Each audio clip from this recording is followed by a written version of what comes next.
Welcome to Dark Crime Stage. Bersama saya Setia akan membawakan cerita kriminal dan kisah sedih dari dalam dan luar negeri. Jangan lupa untuk subscribe. Hai sobat, bagaimana kabar kalian? Semoga bahagia, sehat selalu. Kali ini saya akan membawakan cerita yang datang dari Kabupaten Kediri, Provinsi Jawa Timur. Hari itu Rabu, tanggal 5 Juli tahun 2023. Sebuah peristiwa menghebohkan dan menggembarkan mewarnai desa Bangli, Kecamatan Ngadiluih, Kabupaten Kediri, Provinsi Jawa Timur. Bagaimana tidak? Hari itu telah terjadi sebuah peristiwa yang sangat memilukan dan menyedihkan, yang merobek hati setiap orang tua. Sebuas-buasnya harimau, tidak akanlah ia memangsa darah dagingnya sendiri. Inilah istilah yang tepat untuk seorang bapak yang harusnya menjadi penjaga, pelindung, pengayom kepada buah hatinya, malah memberikan petaka yang luar biasa. Desi Lailatul Khairiyah, 20 tahun, seorang gadis muda yang merupakan anak kandung dari Suprapto, menjadi korban penghilangan nyawa atas emosi dan amarah yang memuncak dari ayah kandungnya sendiri. Apa yang sebenarnya terjadi? Apa motif pelaku melakukan aksi keji tersebut? Dan bagaimana kronologi selengkapnya? Dikutip dari Radar Kediri dan JawaPos.com. Ramai diperbincangkan dan menggegerkan masyarakat. Telah terjadi penemuan sebuah karung yang ditemukan di saluran irigasi Desa Buluh Pasar, Kecamatan Pagu, pada hari Sabtu tanggal 8 Juli 2023 lalu. Temuan ini menjadi teka-teki awal mulanya. Warga mengira itu adalah tulang hewan ternak atau sisa korban. Namun, setelah diamati ternyata terdapat jari kaki yang menjembul keluar, sehingga membuat warga curiga dan langsung heboh, terutama bagi masyarakat yang berada di kawasan utara Simpang 5, Gumul, Kota Kediri. Karena mereka sempat mengabaikan karung tersebut, dan ternyata karung yang berisi sesuatu tersebut diyakini sudah berada di lokasi sekitar 2 hari lamanya. Kecurigaan warga terjawab sudah ketika beberapa saksi berani mendekati dan membuka karung yang mencurigakan tersebut. Setelah memastikan isi karung adalah sebuah jasad manusia, lalu warga segera melaporkan penemuan jasad kepada pihak kepolisian setempat. Petugas yang mendapat laporan segera melakukan pengamanan olah TKP dan evakuasi terhadap korban. Dari hasil pemeriksaan dan penyelidikan, ternyata sang korban adalah Desi Lailatul Khairiyah, 20 tahun, seorang wanita muda yang dihilangkan nyawanya oleh ayah kandungnya sendiri. Tak hanya dihilangkan nyawanya, ternyata dia juga mengalami peristiwa peruda paksaan. Kepala Satuan Reserse Kriminal Satreskrim Polres Kediri Ajun Komisaris Polisi AKP Rizky Putra Atmada mengatakan pihaknya sudah menetapkan status tersangka kepada Suprapto. Statusnya tersangka, ujarnya dalam pesan singkat pada media Kompas.com pada hari Sabtu 15 Juli 2023. Sulastri, istri tersangka sekaligus ibu kandung dari korban, mengaku bertemu terakhir kali dengan sang putri pada hari Rabu, tanggal 5 Juli 2023 siang hari, saat anaknya pulang istirahat dari tempat kerjanya. Di hadapan polisi, Suprapto mengaku nekat melakukan aksi penghilangan nyawa terhadap putri sendiri karena sebuah alasan dendam. Karena seringnya dimaki dan juga dikatakan sebagai orang yang kurang waras. Sapa dengan sang buah hati. Bahkan, sang buah hati seringkali mengatakan bahwa engkau ayah yang tidak bertanggung jawab, yang tidak sayang keluarga, dan juga engkau tidak memiliki perasaan belas kasih. Ketika itu, Desi dilarang oleh ayahnya untuk menjalin hubungan terhadap seorang pria yang merupakan tetangga sendiri.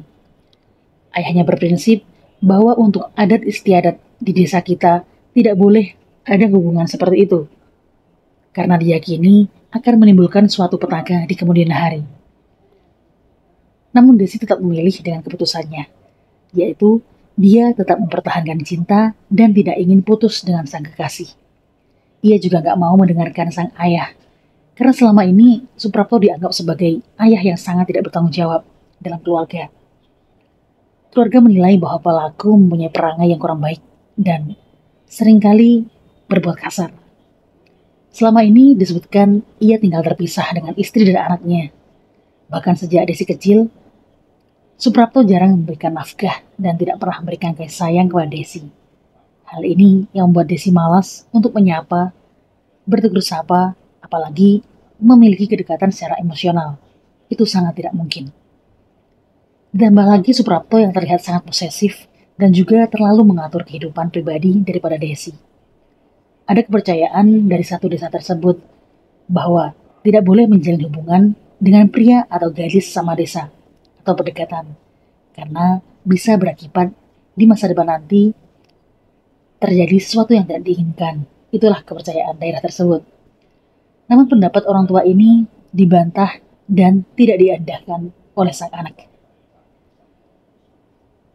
Kemudian Ibu Sulastri, istri tersangka, sekaligus ibu dari korban, mengaku bertemu terakhir kalinya dengan sang putri pada hari Rabu tanggal 5 Juli 2023 siang hari. Pertemuan terakhir itu juga tidak ada firasat buruk yang dialami. Di hari yang sama, Bu Sulastri bersama suaminya melawat ke rumah salah satu saudara yang meninggal dunia yang berada di Kota Blitar. Kemudian, Ibu Sulastri menginap semalam di sana, dan suaminya kembali pulang ke Kediri.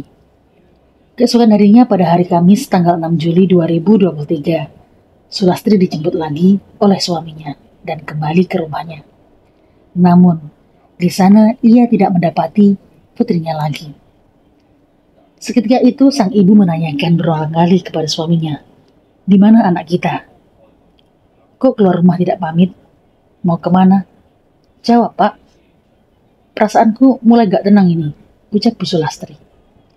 Dalam suasana hening, Suprapto menjelaskan bahwa Desi mendapatkan panggilan pekerjaan baru di suatu daerah di Kota Lamongan. Suprapto juga telah minta izin kepada Sulastri untuk mengantarkan pakaian ganti kepada putrinya. Saat itulah, Sulastri mengaku mulai merasakan keraguan atas pengakuan suaminya, dan juga merasakan perasaan yang sangat tidak enak, serta keanehan. Karena selama ini Desi tidak pernah bercerita mengenai perencanaan untuk melamar kerja di area Kota Lamongan. Ini seperti aneh. Ditambah lagi sang suami yang berpamitan mengantar pakaian ganti, sampai sekarang tidak diketahui keberadaannya, seperti menghilang saja. Sampai akhirnya, Sulastri mendapatkan kabar yang sangat memilukan. Bagaikan petir di siang hari, bagaikan layang putus dari benang. Perasaan hancur seorang ibu ketika mendapati berita kepergian sang buah hati dengan cara yang sangat menyedihkan. Sang putri ditemukan telah meninggal dunia dan terbungkus dengan karung di desa Bulpasar, di area irigasi sawah. Sulastri yang tak kuasa membendung kesedihannya, seketika jatuh pingsan. Setelah pihak kepolisian melakukan investigasi dan penyelidikan, maka tertujulah sebuah kecurigaan sebagai pelaku utama atas kasus penghilangan nyawa tersebut adalah Suprapto, suami yang sekaligus ayah kandung dari korban. Selama ini pelaku diketahui bekerja sebagai pengantar telur antar kota milik seorang juragan peternakan ayam di Kabupaten Blitar. Sulastri berharap polisi akan segera menemukan dan menangkap pelaku, serta memberikan hukuman setimpal seberat-beratnya kepada Suprapto. "Anak saya itu rajin, baik, gak pernah membantah sama saya. Kalau di rumah selalu nurut, gak macem-macem," ucapnya. Akhirnya setelah sepekan menghilang dan menjadi DPO, polisi berhasil menangkap pelaku. Setelah memastikan keberadaannya, Suprapto ditangkap di wilayah Kabupaten Tulungagung pada hari Sabtu 15 Juli 2023 dini hari. Penangkapan ini setelah petugas melakukan pengejaran selama sepekan terakhir. Pelaku kami tangkap di wilayah Kabupaten Tulungagung pukul 2 waktu Indonesia Barat, ungkap Pak Rizky. Selanjutnya pelaku dibawa ke kantor polisi untuk menjalani pemeriksaan lebih lanjut. Setelah itu, ditetapkanlah status tersangka terhadap Suprapto. Meski demikian, pihaknya belum mengungkapkan pasal-pasal yang dikenakan terhadap pelaku. Polisi masih mendalami motif dan modus. Dalam kasus tersebut, polisi memeriksa sejumlah 8 saksi, mulai dari keluarga dekat dan tetangga sekitar. Penemuan jasad korban bermula saat seorang warga mencurigai adanya bau yang kurang sedap berasal dari karung berwarna putih. Dari hasil pemeriksaan petugas, dipastikan jasad tersebut merupakan korban aksi penghilangan nyawa dengan kondisi kaki dan tangan terikat, serta posisi badan meringkuk. Pada bagian kepala juga terdapat luka. Supapto menjadi orang yang sangat dicurigai karena ia menghilang usai kejadian dan merupakan orang terakhir yang berinteraksi dengan korban. Gadis yang bekerja sebagai penjaga fotokopi itu diakui selalu sering menghina dengan kata yang tidak pantas. Hal inilah yang membuat pelaku menjadi dendam dan tersinggung. Dari sini, pelaku kemudian berniat melakukan penyiksaan kepada anak kandungnya sendiri. Sebulan terakhir, Suprapto bahkan sulit berkomunikasi dengan korban karena nasihatnya nggak pernah didengar. Malah mereka saling bertengkar dan bercekcok. Penderaan terhadap korban pun dilakukan pas hari Rabu, tanggal 5 Juli 2023, malam hari di rumahnya, Desa Bangili, Kecamatan Ngadiluih, Kabupaten Kediri. Polres Kediri menggelar konferensi pers terkait kasus tersebut. Dalam hukum pers ini, polisi menghadirkan pelaku yang bisa dipanggil Pak Toto dengan berbaju tahanan dan berdiri dengan satu kaki yang tampak dibungkus dengan perban. AKP Rizkia mengatakan pelaku penghilangan nyawa tersebut berhasil ditangkap setelah pelariannya selama 1 pekan. Tepatnya 2 hari sebelum melakukan penangkapan, kita juga mengamati yang bersangkutan. Kita melihat dari mana identik kendaraan yang dipakai. Kendaraan yang digunakan itu menggunakan Honda Beat warna biru dan kemudian dirubah menjadi merah putih dengan tujuan mengelabui petugas. Untuk kronologinya, waktu itu Rabu 5 Juli pukul 21 waktu Indonesia Barat. Korban pulang dari tempat kerja dan berganti pakaian. Setelah berganti pakaian, tersangka menghampiri korban di kamar. Kemudian menarik tangan korban. Sontak korban berteriak. Kemudian pelaku mencekrik bagian leher dan membekap mulutnya, sehingga korban terpeleset hingga jatuh. Sesuai hasil otopsi, terdapat luka di bagian kepala akibat pukulan benda tumpul. Kemudian, untuk kematian korban karena edema paru atau menumpuknya air dalam paru-paru, sehingga tidak bisa bernafas, mirip seperti orang yang tenggelam. Juga korban masih hidup atau pingsan saat dimasukkan ke dalam karung dan dibuang di irigasi sawah. Rangkaian peristiwa ini pun terjawab di sini. Tak hanya melakukan kekerasan dan penganiayaan kepada korban, ternyata korban dibawa ke kamar mandi dengan kondisi yang tidak sadarkan diri. Di dalam kamar mandi, korban sempat diruda paksa oleh sang ayah.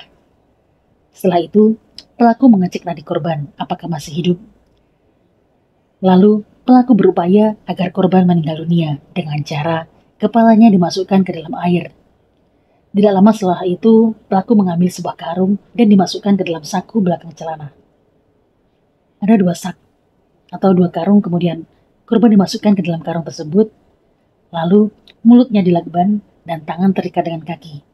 Setelah itu, korban dibawa dengan menggunakan motor, lalu jasadnya dibuang ke area irigasi persawahan. Kini pelaku sudah mendekam di tahanan. Pasal yang dikenakan adalah 4 pasal, yakni pasal 44 ayat 1, ayat 3, Undang-Undang KDRT subsidiar 38, kemudian pasal 286, pasal 365 ayat 1 dan 3. Jelas Pak Rizky. Dengan hukuman paling lama 20 tahun penjara atau seumur hidup. Semoga kita mendapatkan pengajaran yang sangat berharga. Semoga kita dijauhkan dari kejahatan dan keburukan. Sekian cerita kali ini, tinggalkan komen dan saran. See you next cerita. Wassalam.